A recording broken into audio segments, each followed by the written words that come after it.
All right, I see it's 12 o'clock, so we're live and online.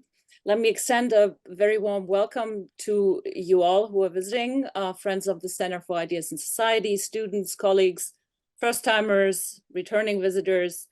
I'm your host for today's webinar on a much debated topic, the ongoing Hamas-Israel war in the aftermath of October 7th. And it's a particular honor to welcome our guest speaker, Ghaith al-Omari from the Washington Institute for Near East Policy, who's also the former executive director of the American Task Force in Palestine. And he will talk about the historical background, possible futures, and policy implications of this terrible war. My name is Jeanette Kohl. I'm co-director of UCR's Center for Ideas in Society and the PI of its Being Human initiative. Just a very few quick remarks on the event format before we get started. You'll have seen it's a webinar. Our speaker will speak for about 30-35 minutes, and we will then transition to the Q&A around 12:45, I guess, for another half hour. I'm sure there will be plenty of questions, so please feed them in the Q&A section as they occur to you. The meeting will be, as usual, recorded, and closed captioning is available through your Zoom menu. And we will be guided through the event by two UCR faculty members, both from the Department of Religious Studies, and that is Michael Alexander, Maimonides Chair of Jewish Studies, and Muhammad Ali, the director of our program for Middle East and Islamic Studies, who will also introduce our speaker. And as it happens, both of them were panelists on the same topic at an event on our satellite campus in Palm Desert last week. And during that event, Michael Alexander showed, and for some reason, Michael, that image stuck with me, showed an image of the duck rabbit. It's a famous example from Gestalt psychology. Some of you might know it. It's a drawing that can be perceived either as the representation of a duck or as an image of a rabbit, so two very different looking animals. And when looking at it, some see a rabbit and others see a duck. If you're a duck person and you're then told that this is a rabbit, you can't make that unseen. Again, so your perception will oscillate between those two animals. And I think it stuck with me because the image illustrates very nicely the fact that what is perceived as one thing by some is perceived as something completely different by others, because it is in fact both. The sum can be more or is more than its parts, and what we take for the truth is determined by how much we know and what we are told. Finally, I'm pleased to announce that this event is part of a new series that we're starting at the Center on Wars in the 21st Century. It's co-sponsored by the Being Human initiative and the offices of the Chancellor and the Provost here at UCR. And so this is our inaugural event in that series. And with that, I'm handing it over to our moderators who will introduce our guests.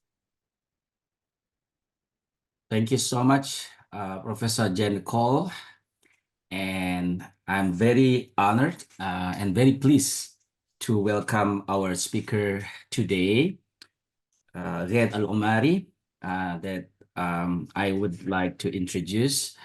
Before I introduce, I am Dr. Muhammad Ali, the Director of Middle East and Islamic Studies and Associate Professor at the Department for the Study of Religion here at UC Riverside. Ghaith al-Omari is a lawyer by training and a graduate of Georgetown and Oxford Universities. Mr. Omari now is the Rosalind and Arthur Gilbert Foundation Senior Fellow at the Washington Institute Irvine Levy Family Program on the U.S.-Israel Strategic Relationship. He's also the former Executive Director of the American Task Force on Palestine. Al-Omari, he served as the advisor to the Palestinian negotiating team during the 1999-2001 permanent status talks, in addition to holding various other positions within the Palestinian Authority.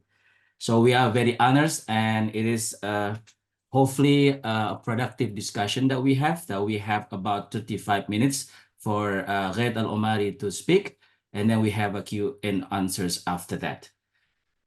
Dr. Al-Omari, please.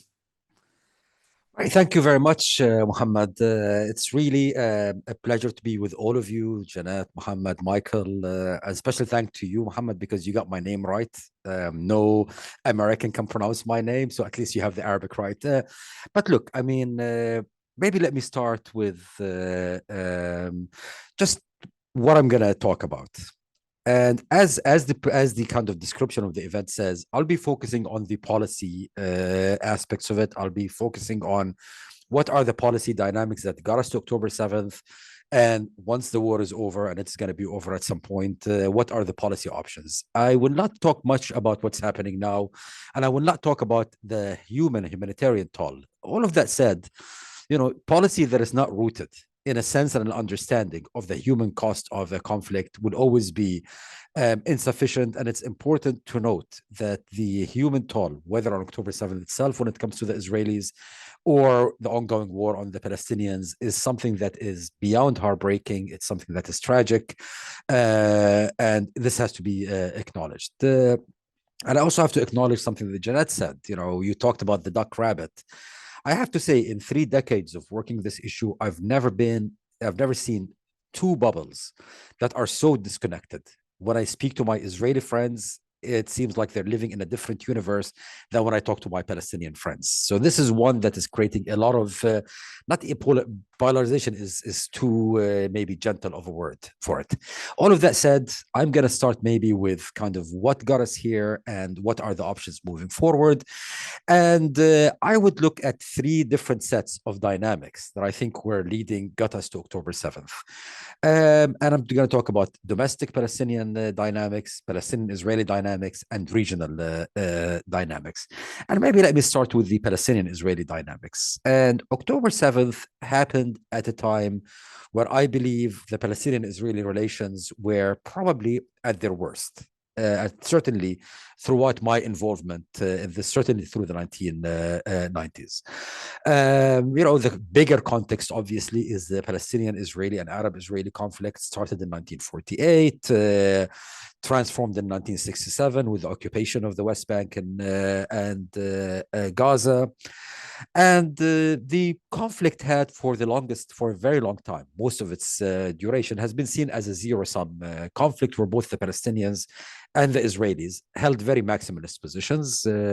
Anyone who is a student of the history of this conflict will remember when the Israeli Prime Minister, Golda Meir, claimed there are no such thing as a Palestinian people. And you will remember when the PLO, the Palestinian leadership, went to the UN to get a resolution saying Zionism is racism in an attempt to delegitimize Israel and its political system. Yet in the late 1980s, early 1990s, we started seeing a shift in this dynamic. There was a peace process through what's called the Oslo Accords. The idea of a 2-state solution, a Palestinian state next to Israel, became the organizing political principle.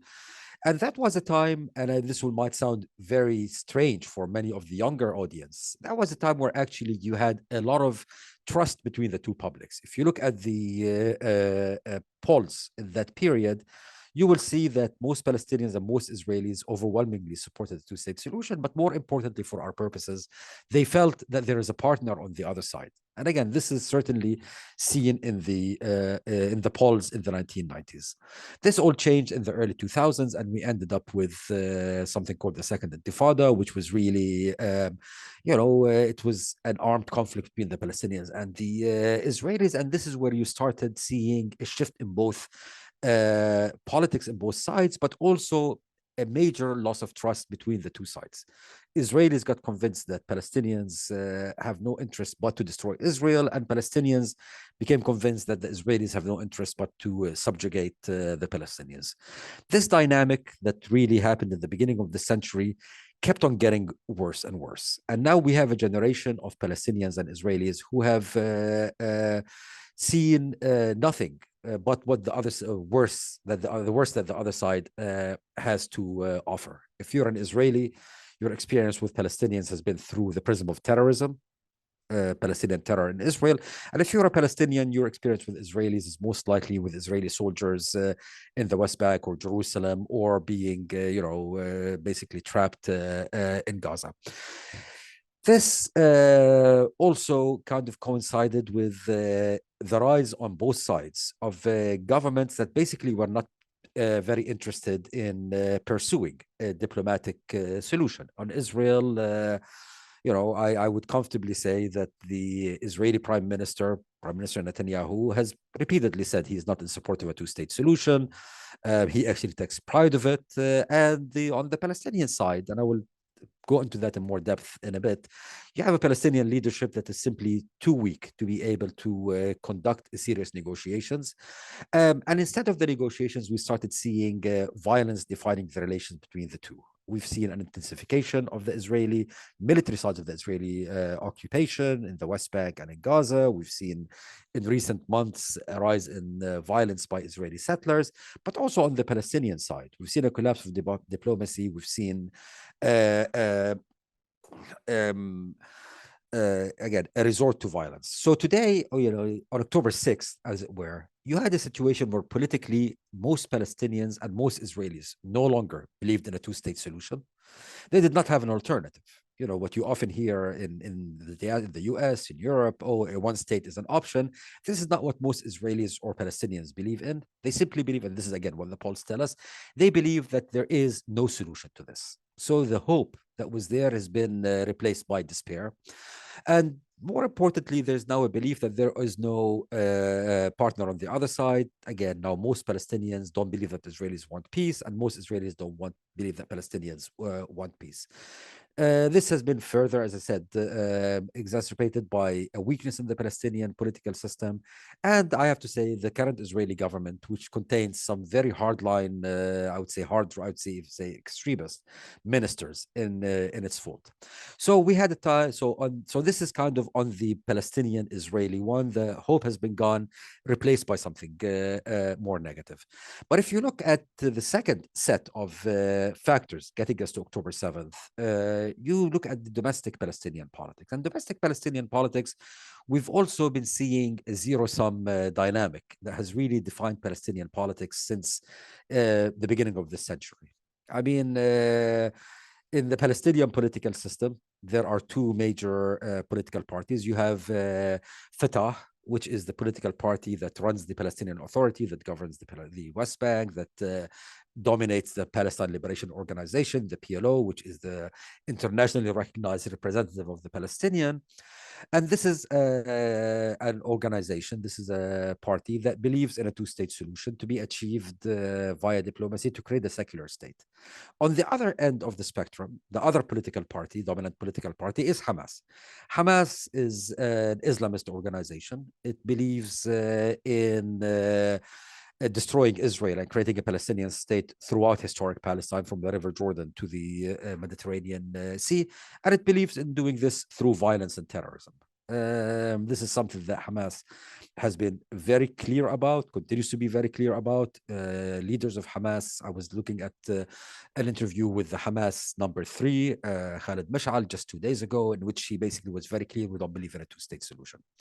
For a long time, the Palestinian Authority and Fatah were the dominant parties in the Palestinian scene. Yet, the seculars, Fatah in the Palestinian system, basically hitched their whole credibility on two concepts. One concept is the idea that you can get Palestinian independence through negotiations, and the other is that they can govern the Palestinian people.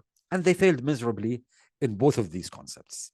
The peace process had all but collapsed. And so the idea that diplomacy can produce results is one that has no credibility with the public, because that's what their experience is, an experience of failure.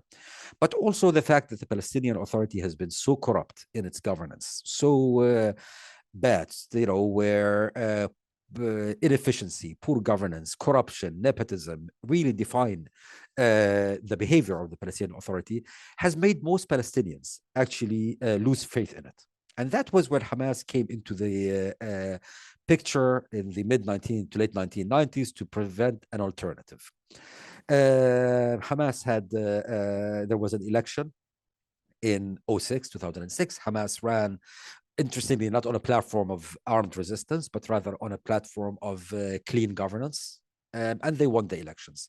That led to a civil war in 2007, and Hamas took over Gaza, and the Palestinian Authority maintained the West Bank. And since then, the relation between the two has been zero-sum. There have been many attempts to reconcile the two. They have failed, and they have failed for a reason. So we're coming at October 7th at a point where Palestinian politics was stalemated. The Palestinian Authority was losing credibility, but Hamas was not doing much better. And again, political polls, opinion polls clearly indicate this. And that's kind of the second context you look at. And the third context is really a regional context. Since its genesis in 1948, the Palestinian-Israeli conflict has been the primary, at least rhetorically speaking, the primary issue for most of the Arab world in the Middle East. But the Middle East has been changing. Any, again, student of Arab politics will know that until quite recently, Arab politics was often dominated by big ideology, be it pan-Arabism, pan-Islamism, ideological trends that went across borders, for which the issue of Palestine was a uniting issue. Pan-Arabists said, to get Arab unity, we have to get rid of Israel. Islamists said this is religious endowment, the land of Palestine, and we need so. But the Middle East, especially after 2011, has been shifting, and we have been seeing a change into a mode of governance that is focused much more on on the nation state. Focusing on the interest of individual states and moving away from ideology. As a byproduct of this, the relevance of the Palestinian issue started waning in the regional, certainly diplomatic scene. We saw a few years ago a number of Arab countries, UAE, United Arab Emirates, Bahrain, Morocco, normalize with Israel under what's the Abraham Accord. We saw just before October 7th, very vigorous talks between Saudi Arabia and Israel and the US about Saudi-Israeli normalization. This created a sense of abandonment among many Palestinians, and a sense that the Palestinian issue was not there. So these three factors came into play on October 7th. Now, maybe a word about October 7th before I move on. What I said so far is by way of context. Yet to me, it is very clear. What Hamas did on October 7th was a choice. There was no inevitability in it. Indeed, anyone who says that Hamas did it because there was no peace, well, I don't buy that, because Hamas is an organization that is fundamentally against peace. I remember when I was a negotiator, every time we made progress in negotiations, Hamas would resort to terror, blow up a bus, blow up a cafe to bring it back.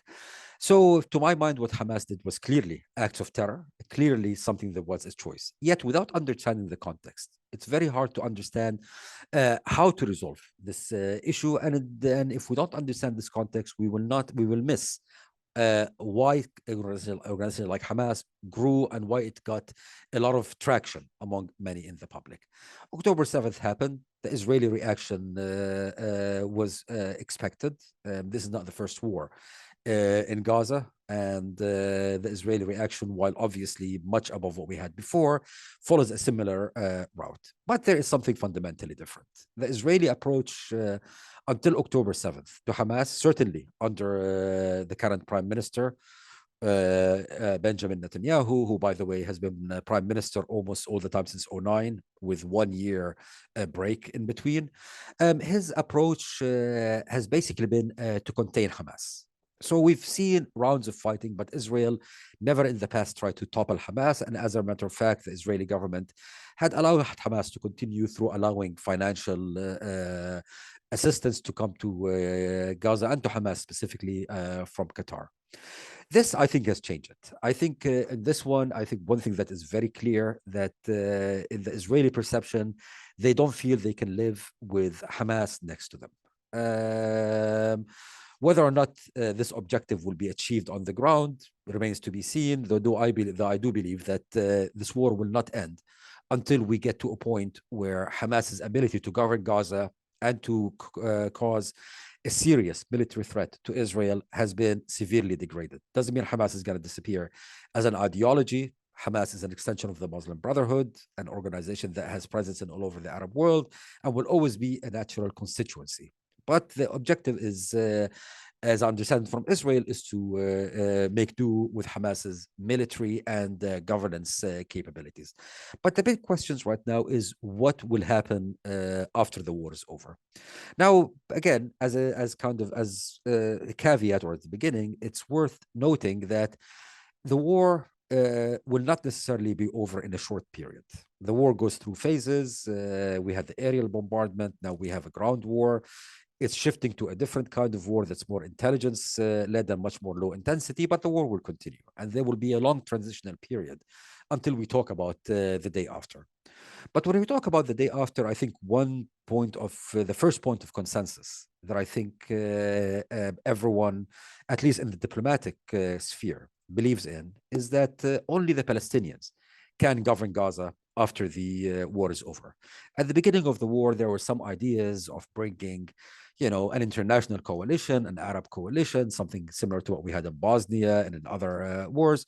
It became very clear that this is not possible. No country is willing to do that. So ultimately, the only two options are either Israel going back and taking over Gaza and occupying directly indefinitely, which is something that most Israelis do not want, or to have a Palestinian address.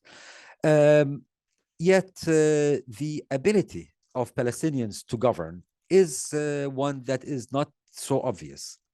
Hamas is an organization that I think after the war, no one, certainly not Israel, certainly no one in the region, and I would argue certainly not in Europe, is willing to do business with Hamas. And so the option of Hamas continuing to govern Gaza is not there. The Palestinian Authority in its current form is too weak to do that.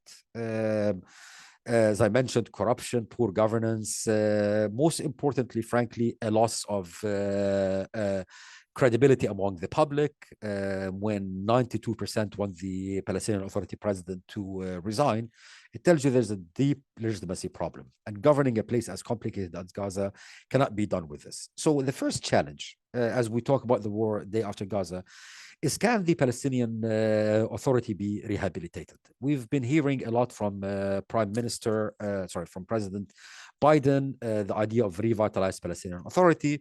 This is not so far-fetched of an objective. We've actually seen during the administration of George W. Bush, a vigorous attempt to reform the Palestinian Authority. And indeed, there was a reformist prime minister by the name of Salam Fayyad, who managed to do a very impressive job in a fairly short period of time. But this requires both an investment in resources, but also an investment in political investment to make sure that reformers in the Palestinian system have the political and diplomatic space to do that, and frankly have the resources. So that is one challenge, and that requires not only international assistance and work from the Palestinians themselves, both of which are needed. At the end of the day, issues of governance, only the Palestinians can do it for themselves, but it also requires Israel to do its part. At the end of the day, legitimacy in the Palestinian system is not only based on the ability to govern effectively, but it's also based on the ability of any partner to show that they can have a pathway towards independence, ending the occupation. And if Israel does not start responding to reforms and to positive action from the Palestinians by positive action from itself, then it's only a matter of time till reformers in the Palestinian system become delegitimized. So the first conundrum that we have in the day after is it possible to build and rebuild and reform, recreate the Palestinian Authority in a way that is that makes it one that is worthy of respect by the Palestinians themselves? The second challenge is the reconstruction of Gaza. When a majority of housing in Gaza right now is not inhabitable anymore, when you have unexploded ordnance all over Gaza, when you have the civilian infrastructure severely damaged, in all of this, any reconstruction effort will require a tremendous expenditure of resources and of time. We're talking about tens of billions of dollars over many years. Now, the obvious source for this kind of funding would be coming from Arab states, particularly in the Gulf, and maybe some from Europe. It's harder to think of the US because of a lot of our kind of internal politics here. Yet, if you talk to today to any Arab official, to any European official, they will tell you that they're not willing to participate and engage in any post-conflict reconstruction unless three conditions are met, and three interconnected conditions.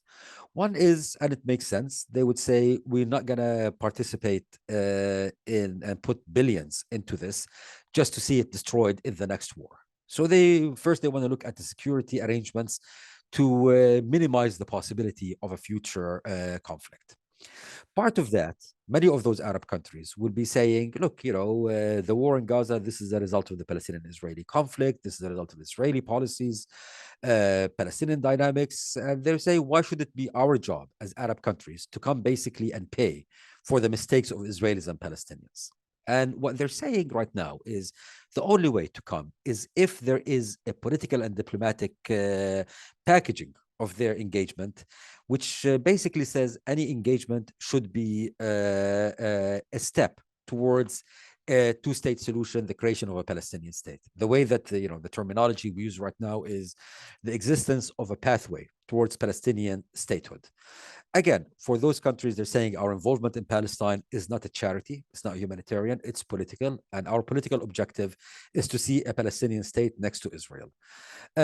Short of that, it's very hard for me to imagine how Saudi Arabia, United Arab Emirates, Qatar, and European countries will come and put money in. And the third condition they are putting is, and again, when you talk to them, they are concerned that if they come in on an interim basis to do transitional governance, to do reconstruction, in the Middle East, interim often becomes permanent, and there is a concern that they get in and they can't go out. And that's why many of those countries will say the only way we can come in is if it's part of a process that in the end will see the Palestinian Authority, a reformed Palestinian Authority, come and govern Gaza. Now, it all makes sense, and this is becoming more and more a subject of international consensus. The main problem here is with the Israeli side. On the Israeli side right now, you have, as I mentioned earlier, probably the most hardline coalition in Israel's existence, 70-some years of existence. And the Prime Minister, Benjamin Netanyahu, right now sees his political survival linked to holding his coalition together. And he understands that if he accepts these conditions, particularly the idea of a two-state solution, which is vehemently opposed by some members of his coalition, then he will lose the coalition. And if he accepts that the Palestinian Authority comes back, he will also lose the coalition. So while we have this international consensus, today I see two main obstacles, and I will conclude with this. The first obstacle is an Israeli one, and I believe pressure should be put on Israel to basically accept these very reasonable conditions, accepting a pathway to a two-state solution, and an outcome once the Palestinian Authority is rehabilitated, that it has to come and govern Gaza. On the Palestinian side, the biggest challenge is how do you do the reform? Because the current leadership in the Palestinian Authority absolutely will not step aside from its own volition, is not interested in reform, and some diplomatic pressure serious diplomatic pressure has to be put on the Palestinian Authority to engage in these kind of issues. Finally, how to do all of this? Personally, I believe this requires US leadership. Despite the frustration that many Arab countries in the region feel about the US, whether in the way the US has been handling this fight, and there's definitely been a sense, almost every Arab that I've spoken to, every Arab official that I've spoken to, says the US is leaning too closely to Israel on this one. But there's been a frustration with the US that precedes that. And this is something that we started seeing from the days of President Obama. what was called the Obama period a pivot to Asia, what's called in this administration a deprioritization of the Middle East.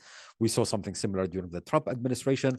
So while there is all of this frustration with the US, yet every Arab country understands that the US remains the main foreign actor in the region, and the US is the only country that has the ability to build these kind of coalitions and to pressure the Israelis and to pressure others, and frankly, also to reassure Arab countries vis-a-vis one another, because intra-Arab relations are not all that great. So while the US has to lead, in my view, and this is again what I'm hearing from every diplomat that I spoke to from all around the world, leadership and monopoly are two very different things. And there are many aspects of what needs to be done, especially when it comes to Palestinian reform, both governance and political, that the US is simply not well equipped to do. And frankly, we have in this country other priorities, domestic and foreign. So as we lead, we should also figure out how we can bring in a coalition that brings kind of the relative advantage that all of our allies have. You know, for example, the Jordanians have a very effective security, depoliticized security system. Can we get the Jordanians to work on rebuilding that? The Emiratis have a very impressive public sector. Can we bring them to work on the public sector reforms of the Palestinians? Some European countries have certain specific expertise. So the US should be able to do this. Short of this, I believe no country is capable of organizing this such a coalition. And my concern is that if we don't have something vigorous after Gaza that recreates some hope among the people of Gaza that they can have a better future, recreates some hope for Palestinians and Israelis that there can be an end of this conflict, and create reassurance for the region that they're not going to be dragged into another round of Israel-Hamas fighting again. I fear that if we don't have this outcome, we'll end up with a situation very similar to what we had pre-October 7th, which inevitably, unfortunately, will get to some sort of a repeat of October 7th. So I am sorry to end on such a negative, pessimistic note, but I'm really looking forward to the conversation in the coming few minutes. Thank you.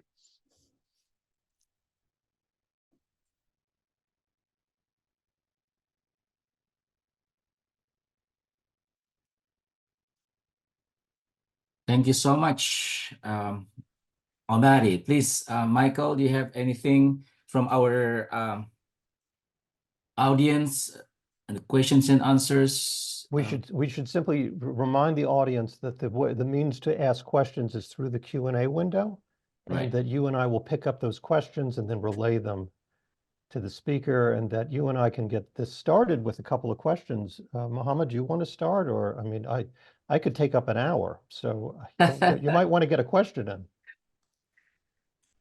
Well, you know, it's a great presentation, you know, laying out all these contexts from the Palestinian sides and Israeli sides and the regional context.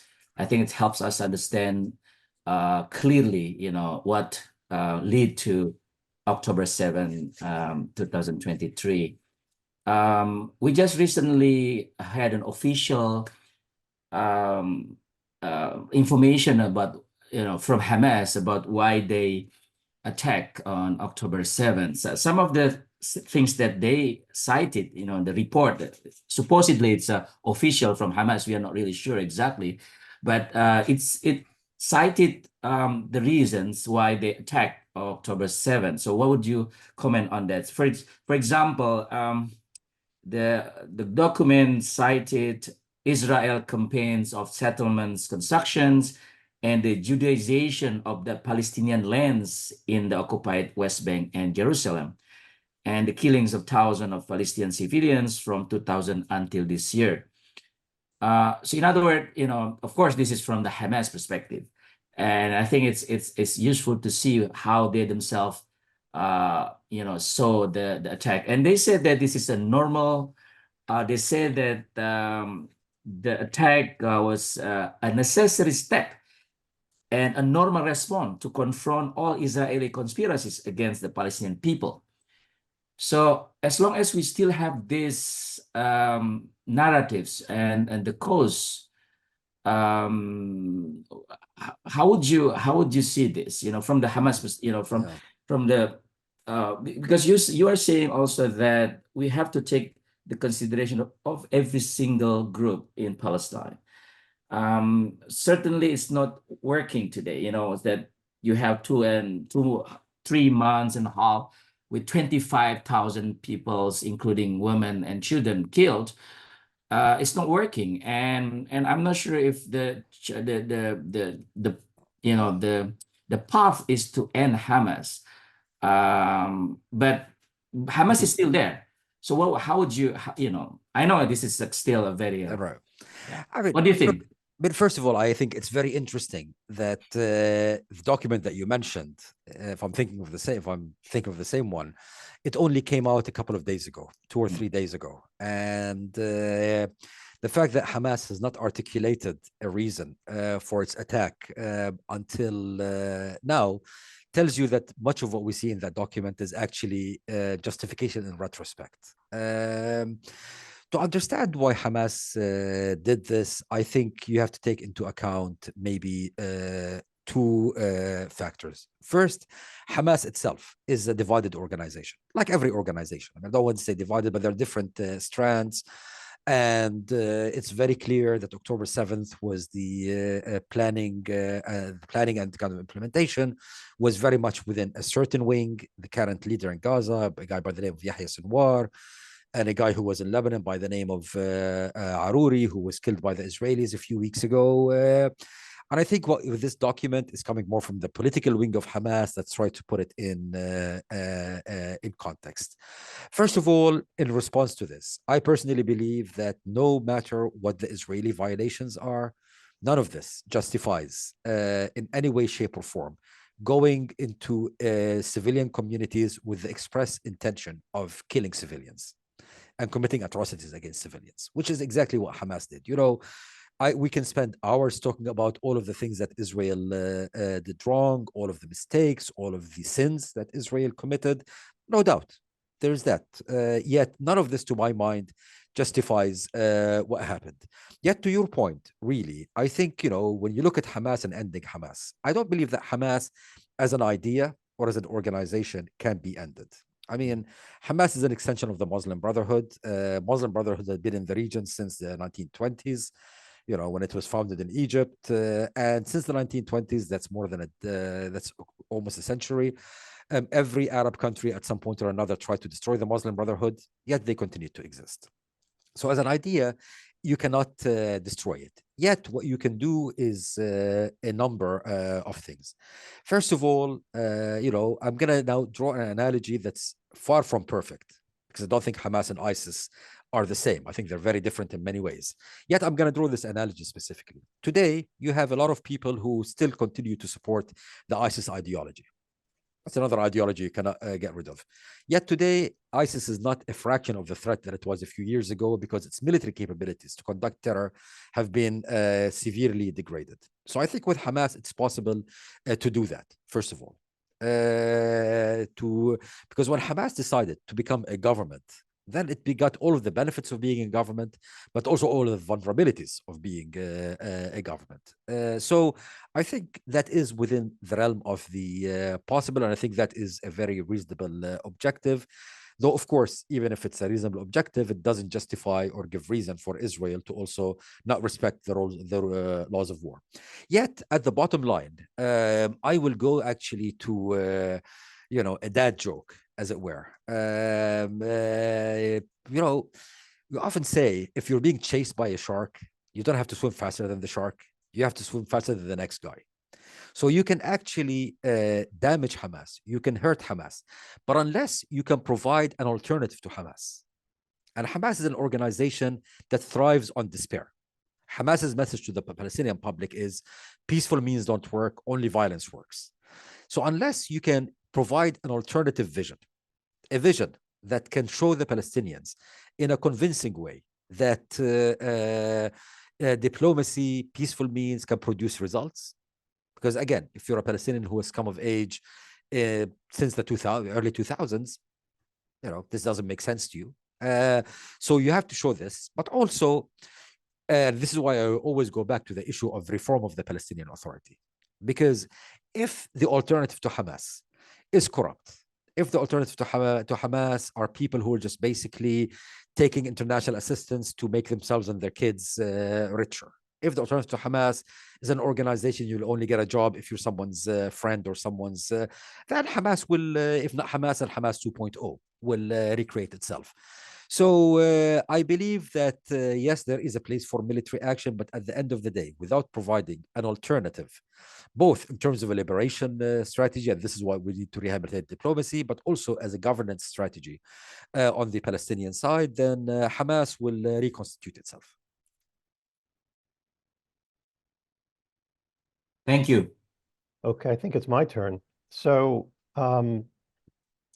you're incredibly persuasive, and you were incredibly persuasive in your work around the year 2000 and also with the Geneva Initiative, and you remain so today. So I have two questions, but I'm going to start with the micro question. As you have pointed out, things are often framed as a zero-sum situation. And yet, from the demographic point of view, the facts are pretty clear. There's about 7 million Jewish Israelis in the region. There's 7 million Palestinians within the borders of Israel-Palestine, and another 2 or 3 million in the surrounding areas. Nobody's going anywhere. And it seems obvious that security is mutually dependent and not a zero-sum game. It seems pretty obvious.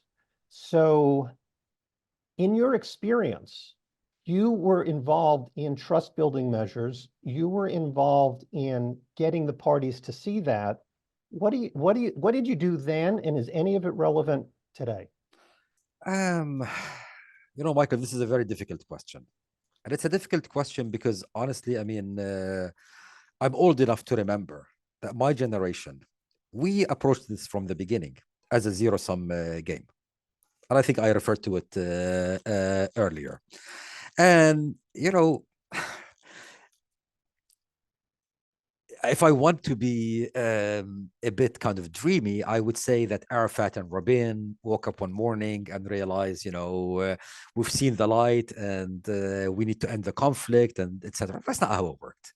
What worked is that the Palestinians and the Israelis tried every tool at their disposal to try to destroy the other side, physically, conceptually, from a narrative point of view, diplomatically. And in the end, having exhausted everything, understood what you just eloquently said in your question.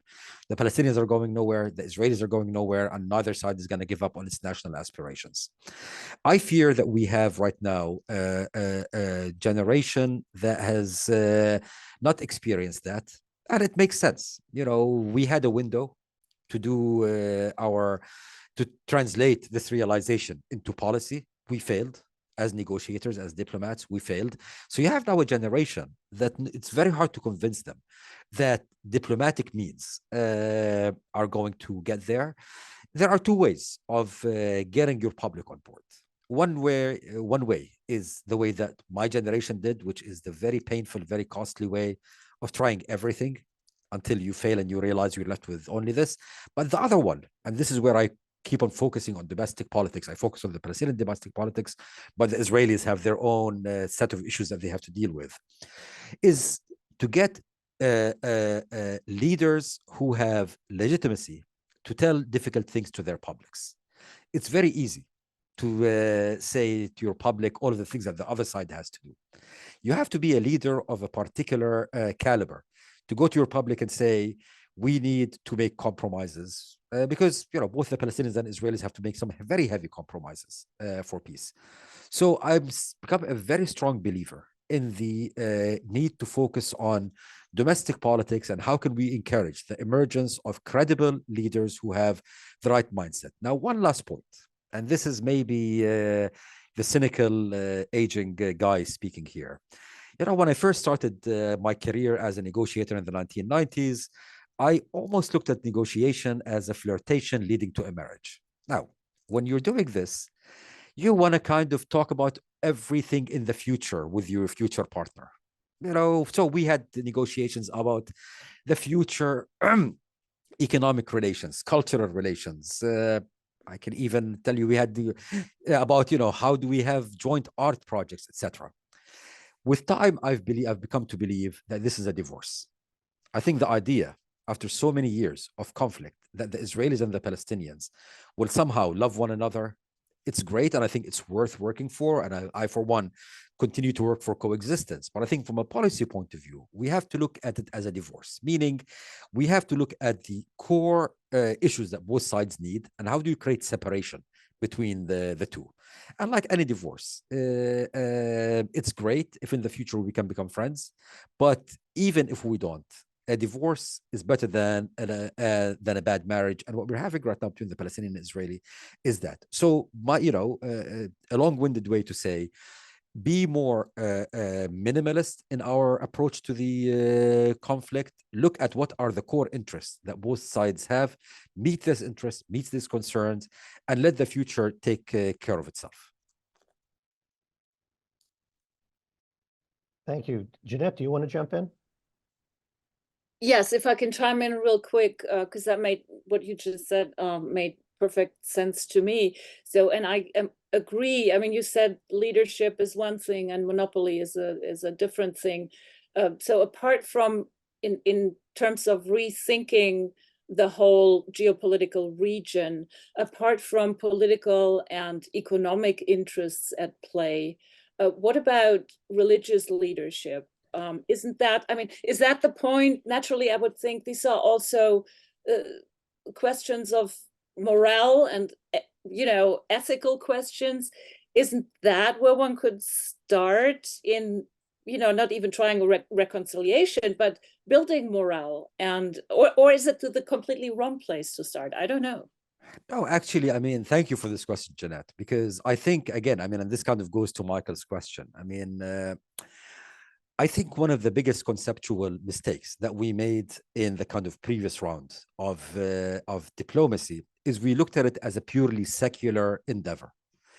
If you frankly look at, the profiles of Palestinian and Israeli negotiators, we were all secular, we were all, English speaking, et cetera, et cetera. We functioned very well in New York and Paris and London. And we forgot that actually the issues that we are dealing with are not simply diplomatic issues. These are issues that go to the very core of the self-definition of both nations. And we not only ignored the religious leaders, and I'll get back to this in a second, we also ignored all of the kind of other actors that shape the consciousness of a society. And just to give you a flavor of it, in my view, any peace deal would require Israel to accept the division of Jerusalem. Now, anyone who is familiar with Judaism, not even going to say Zionism, Judaism as a religion, will understand what a heavy lift that is. One of the central tenets of the faith, political leaders asked to give it up without having the religious authorities there involved to basically convince their own public that we have to make this compromise for the sake of a bigger interest. Without doing this, we diplomats might be able to sign an agreement. We will not be able to sell it to our publics. And by the way, similarly, on the Palestinian side, I believe that any peace deal would require giving up the exercise of the right of return, a core component of Palestinian modern identity. And for that, an English speaking diplomat certainly is not going to be the one who will go to the refugee camps and sell that. Now, the problem is the following, though. So this is kind of, this is the problem. The complication is the following, is that often religious authorities and religious figures deal in absolutes. And negotiations are all about compromise. So sometimes when we try to engage some of the religious actors, they will tell you, there is no way on earth that you can compromise an inch of Jerusalem. So in some ways, maybe this is because we brought them towards the end of the process just to basically be a rubber stamp. Maybe we should involve them earlier on, but maybe we should reconceptualize the process, because the very nature of negotiations is about compromise. I mean, this is what we trained as diplomats, as lawyers, etc. Yet, compromise and negotiation is not the only way to solve conflicts. And we've seen this in other conflicts around the world. Sometimes basic acceptance that there is validity to the other side's narrative is very important. What I've often seen as the kind of zero-sum dynamic we've had in the past, we have grown as societies to be willfully ignorant of what matters to the other society. I can tell you, as someone who grew up in Jordan and that, we were taught that, Jews don't care about Jerusalem. And it took me quite a while to figure out, dealing with many Israelis, that actually, no, it's actually very important for them. And similarly, many Israelis have been taught that when we as Palestinians commemorate 1948 through, look at it as a sad event, the Nakba, we do this as a way of delegitimizing Israel. And it took my Israeli friends and counterparts many years of talking to me to understand that when I say I'm sad in 1948, it's not delegitimize them, because this is how I relate to it.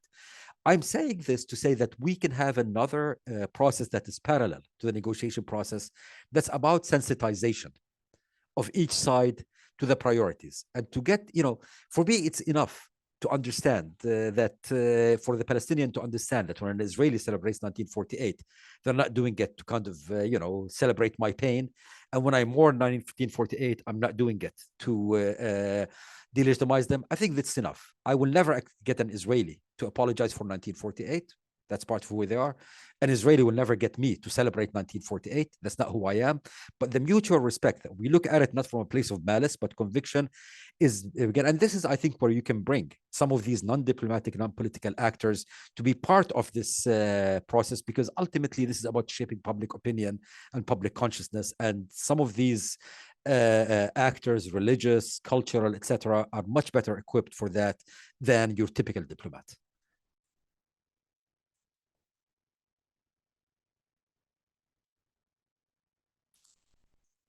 Thank you so much. We have some questions from the audience. Shall I just read, Michael? Maybe. Yeah, choose something that you think is good. Yep.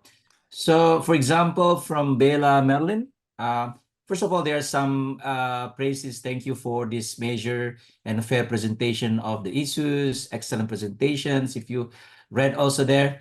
So, do you think it is possible? So, the question from Bella Merlin, do you think it is possible to have a one-state solution given the complexities that we've already seen with the two-state solution or situation? Thank you. Thank you for the question. And my answer is very simple. Absolutely not. Absolutely not, for a reason. And again, I mean, maybe I have to step back, take a step back and look at how I see this conflict.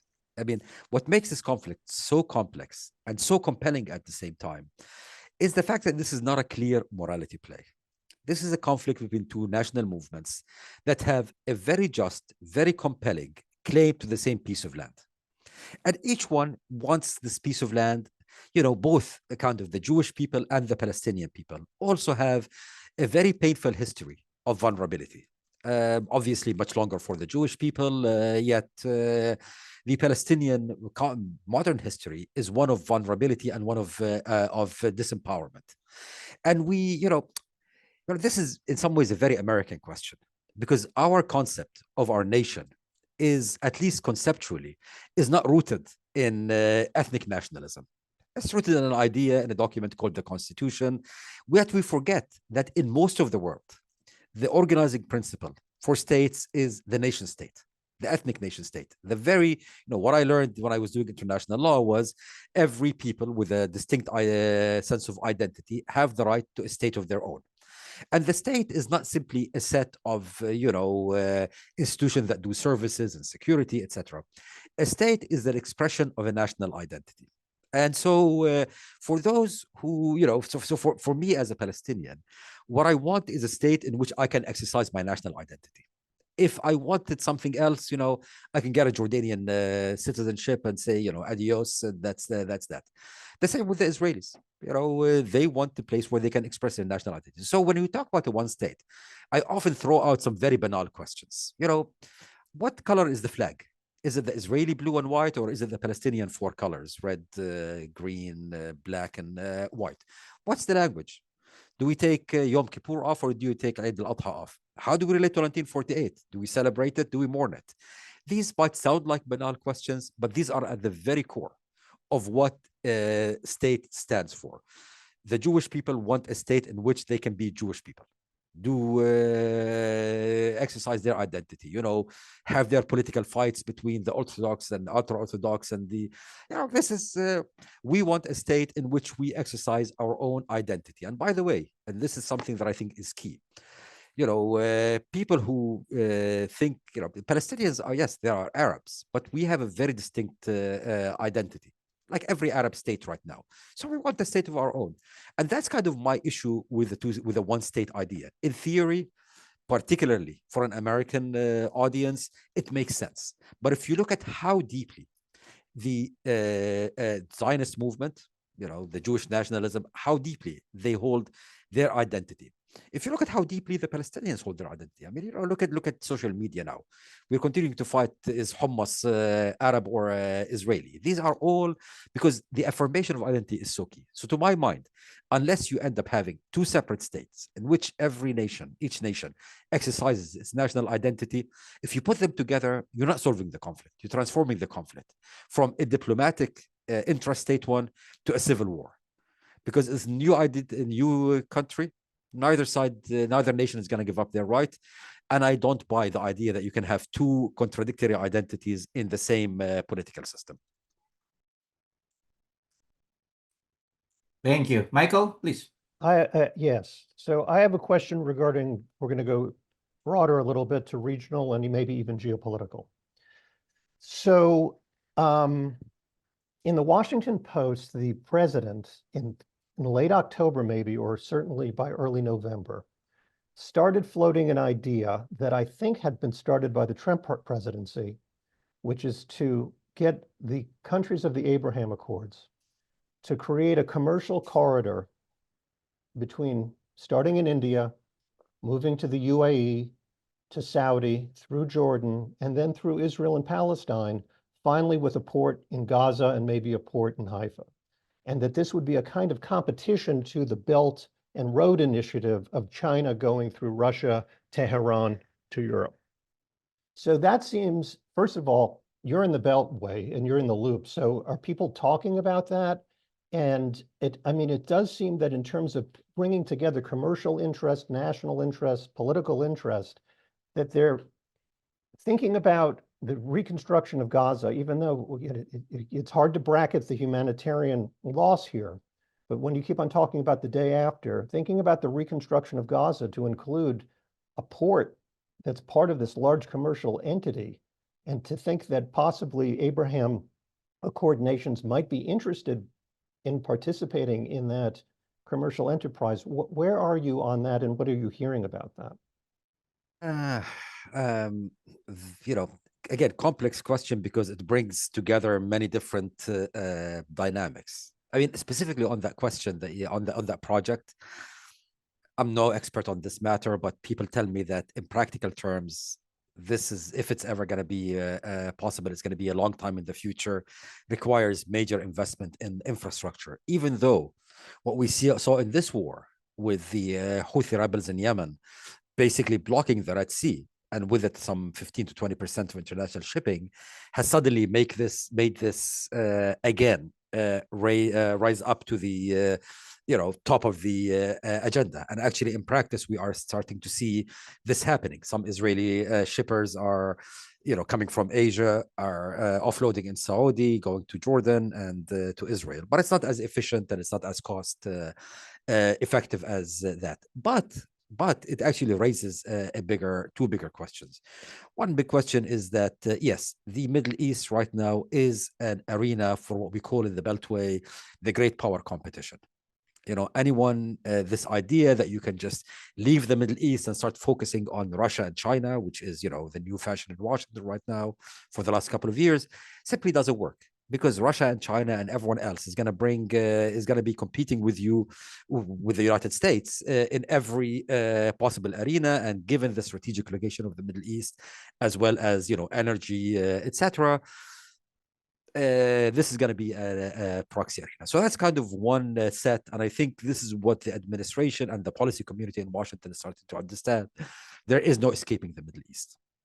At the same time, I will take a complete opposite view and say many people think about the economic integration as an alternative to a political solution to the Palestinian issue. And I know this is not what you asked, but pre-October 7th, there was a sense in the region that you can ignore the Palestinian issue, throw some money at it, and it continues to be contained. The assumption was if there's going to be a flare-up, it will be a bilateral Palestinian-Israeli, no spillover. What we saw in this war is that this conflict continues to have the ability to destabilize the whole region and beyond. There are plenty of actors in the region who want to agitate around it, the Iranians being the Iranian regime being the most obvious, but others, etc. The publics are still very invested when we see demonstrations in Jordan, Morocco, Egypt. Those leaders in those countries understand that this issue has to be resolved. So while the economic aspect, I think, is very important just for the sake of prosperity and for the sake of just, the life of the people there, without having that as a parallel effort to a diplomatic, political thing that will give will end the Palestinian-Israeli conflict at its fundamental core aspect, which is the political aspect. All of these steps, positive as they may be, and I do believe that they are positive, and I'm a big fan of the Abraham Accords, yet they remain vulnerable. And it is no coincidence that after the Gaza war, yes, the Abraham Accords continue to exist, but the Israeli officials are not being invited to the UAE, to the Bahrain, to Morocco, and even some of these economic integration. Look, I mean, before the war, there was a project whereby Jordan and Israel, Jordan will generate solar energy. Jordan is a regional leader in renewables, and sell it to Israel. The Israelis will desalinate water. Israel is a world leader in desalination.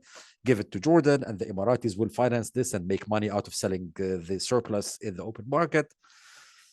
Once the war happened, this got canceled, because at the end of the day, you cannot insulate economics from that. So I believe, and I hope, at least, that if you accept that the kind of marginalization of the Palestinian issue was an overcorrection, because I think it was also inaccurate to say that it was the only and main issue in the region. I think this, I hope after the war, we will end up in a situation that has a balanced approach, that understands that the Palestinian issue is certainly not the only and maybe not even the top issue in the region, but it's not one that can be ignored, because if you ignore it, again, putting aside the human cost for Palestinians and Israelis, the regional disruption in the region and the global ripples are too much to basically just ignore and wait for them to blow up.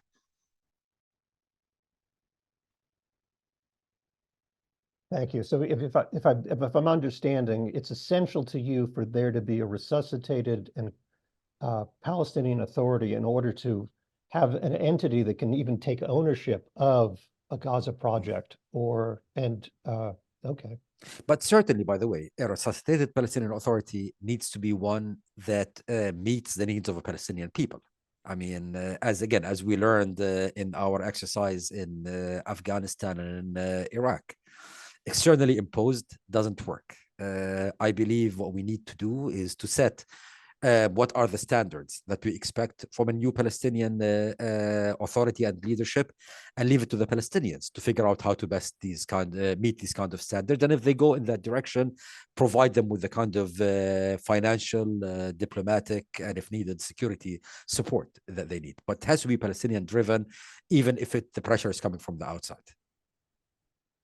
Okay, thank you.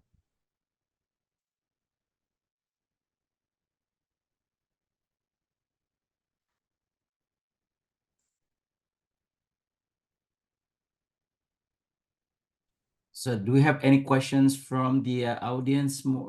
So we already mentioned about Iranian interests, or the place of Iranians in the geopolitical context, right? So that's one of the questions then from Iran Baspan. So I think you already touched the question, but And also, we don't have any more questions, but we can. So when we say that we leave the solution to the Palestinian themselves, right? That's really the key. But then we also know that they are not unified. So we always like in the circle, like all this circle again and again, right? Circular argument. We have to leave the solution to the people, but the people themselves are still. So how would you, what are some of the things that it need to be considered in order that you can have a post-Gaza war effective governments in your perspective? Okay, thank you for the question because it's important to clarify this. Let me just maybe start from an abstract point and then go practical. I don't believe that unity between Hamas and Fatah is possible, nor do I believe it's desirable. I actually look at the process of state building and nation formation throughout the world. And in many instances, in the early stages of building a state, building a nation, the nation is confronted with two irreconcilable narratives that want to define what the nation would look like. I can look at Israel, and there's an incident called Al-Talaina at the beginning where there was a competition there. I don't need to go far. I can look at this country. At this country, we had something we called the Civil War, in which you had two irreconcilable views of what the United States would look like in the future. And in the end, there was no way that the two visions of what this country would be like could coexist. And in the end, one of the two paradigms had to win. Now, it doesn't mean that the loser disappears. My wife's from North Carolina, and I can tell you that the civil war in some parts of this country is still alive and well. But what the winner does is that they define where the rules of the game and where the nation is heading. And today, if you look at the Palestinian case, you see exactly that. You see, again, two irreconcilable visions of what a future Palestine looks like. In the world of Hamas, a future Palestine exists from the River Jordan to the Mediterranean Sea. It's a theocracy, and it's one that is basically not part of the family of nations. In the vision of Fatah, it's a two-state solution through diplomacy to create something secular. Socially conservative, Palestinians are socially conservative, but fundamentally secular. One of the two will have to be validated. And I think part of the rise of Hamas is the fact that what the other camp in the Palestinian case did was weak. That paradigm was defeated, so Hamas arose. So what you need right now is to validate one at the expense of the other. My own personal view is obviously the kind of secular one. Yet one has to be very smart about it, because taking this to an extreme can also create dysfunction. And here I give you an example of the US recent experience. When we took over Iraq, we did something called de-Baathification. Everyone who was part of the previous regime was basically not allowed to participate in public life. And the army was disbanded, the civil service, the government was disbanded, etc. And you end up with a vacuum, and a lot of these people actually become radicalized and they join an insurgency. So while I do believe that one of the two, and my preference obviously is for the PLO vision to win, one has to make sure that you don't alienate the at least constituency of Hamas up to a point where they feel they have no participation. Not an easy balance, but not an impossible balance either. I believe, if I want to be a dreamer, and maybe this is asking for too much, I would like to see something similar to what we had in South Africa, where you have a constitutional process that kind of you get the public to take part in defining what the future constitution now defines the state, something that is more inclusive. But as a minimum, I believe one has to then reach out to basically people who are in Hamas and say, look, you're not going to define, you're not going to be on top, you're not going to define everything. You can be a legitimate political party if you accept the rules of the game, and the rules of the game: two-state, no violence, and respect for certain basic rights, and try to be inclusive this way. I believe this is the only way to move forward, because if you have artificial unity that doesn't touch on these irreconcilable differences, it's only a matter of time till this kind of fake unity collapses. So I repeat, I just sometimes I believe this is what we're seeing in Palestine is similar to what we saw in this country in the civil war, in Israel in the Al-Talayna, in Jordan in the Adwan revolt, and I'm sure there are many other examples out there. But once you have one paradigm that is validated, then you have to make sure that you don't go for revenge, but you try to be as inclusive as you can of members of the other paradigm. In the meantime, what you need is, at a minimum, a clean, effective government that can actually do the governing side of things until these kind of lengthy processes take their course. Okay, we have a good question, and maybe we're coming toward the end here, but we do have a good question from the audience. Do you think there's a possible chance the United States will stop aiding Israel? And I'm going to expand on that, which is, in your experience, where is America in terms of its politics? What is it capable of saying to Israel and enforcing with Israel in terms of the reality of being able to do that? And the political reality, as you see it in Washington, D.C., what does it look like? And I think that's about it. That maybe we start with the Washington view, then expand a little bit. In Washington, I think support for Israel is very much part of the kind of pillars of how we do foreign policy in that region. If you actually look at our U.S. national security documents, you will see that we have 3 objectives in that region: energy, obviously oil, free flow of navigation, and supporting and protecting Israel. So I think in the foreseeable future in the Washington world, lack of support for Israel is not something that is going to happen, nor do I believe, by the way, it should happen. I'm a believer that the U.S. has more leverage when the U.S. approaches Israel as an ally. It doesn't mean that we have to accept everything Israel does. And actually, there were cases from President Reagan to H.W. Bush to Clinton. I mean, almost every president I can think of who got into clashes with Israel and used the close relationship to get the U.S.'s way. Now, and part of the reason is that from a strategic perspective, Israel is still seen as a strategic asset in terms of our military relations, our intelligence relations, etc. And there is no other country in that region that can fill that. Yet, I would say there are 2 now snags in this picture, and these are more long term. Look, I mean, I don't believe, and American politics is not my expertise, but it's hard not to feel that there's a disconnect between the way business is done in Washington and where the country is going. And I think the current war has shown us that there is more of a vigorous debate. I'm not always happy with this debate, but the fact is that there is a vigorous debate outside Washington that is changing some of our basic assumptions of political realities. And what's going to happen in the coming elections, in the presidentials later this year, will be very interesting to test whether or not this actually has changed. This war has changed the American perception. But on a more, again, conceptual level, I mentioned about the strategic U.S.-Israel relations. Common interests, security, commercial, etc.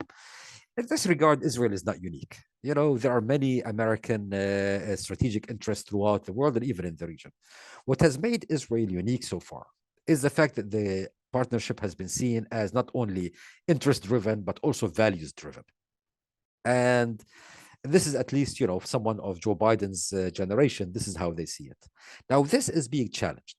If you look at how Israeli politics has evolved, If you look at the current Israeli government, that contains members of government. I'm not talking here about, marginal figures. I'm talking about senior ministers, Minister of Finance, Minister of Public Security, who basically are, unabashed extremists and in a couple of cases, actually unabashed racists vis-a-vis the Arabs, etc.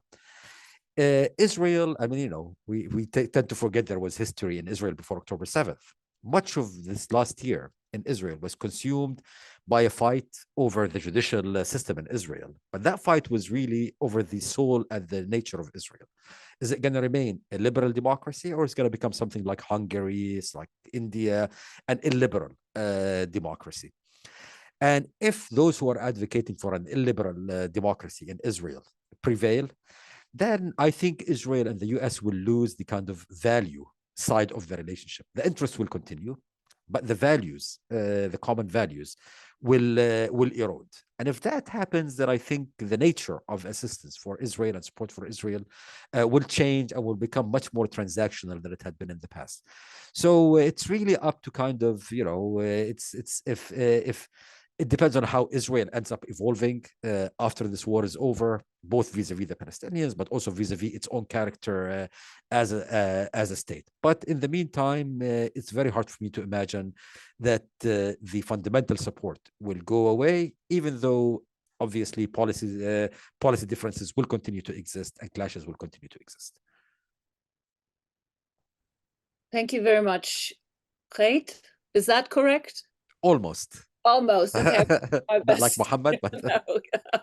Muhammad did it better. Well, I can say I'm very, very grateful. I gained many new insights, and I'm really particularly grateful for what I think was a very level-headed deep dive into a very complex situation, culturally, politically, economically, and religiously. And as a matter of fact, in a way, it raises even bigger questions as to that was a series we had. I was planning to do at the center, never did, after the Ukraine and now the war in the Middle East. The question was, do we still need nation states? With their idea and the illusion of homogeneity in terms of, ethnic, religious, cultural homogeneity. But I don't think we have great alternatives at the moment. So I would like to express my hope that something workable and acceptable will stand at the end of this horrible war for both sides in the Middle East. So thanks again. Thank you also to the moderators who did a terrific job. And what remains to say is that the recording of today's event will be posted on YouTube. So chime in and please recommend to others if you've listened and want to share the link. I also wanted to draw everyone's attention to a second event in our series on January 30th at 5 p.m. Dov Waxman, who's a colleague at UCLA and director of the Nazarian Center for Israel Studies, is going to come and talk to us about October 7th and the Israel-Hamas war. So thanks again to everyone. Thanks again to the audience for your questions. And I hope to see you all again soon.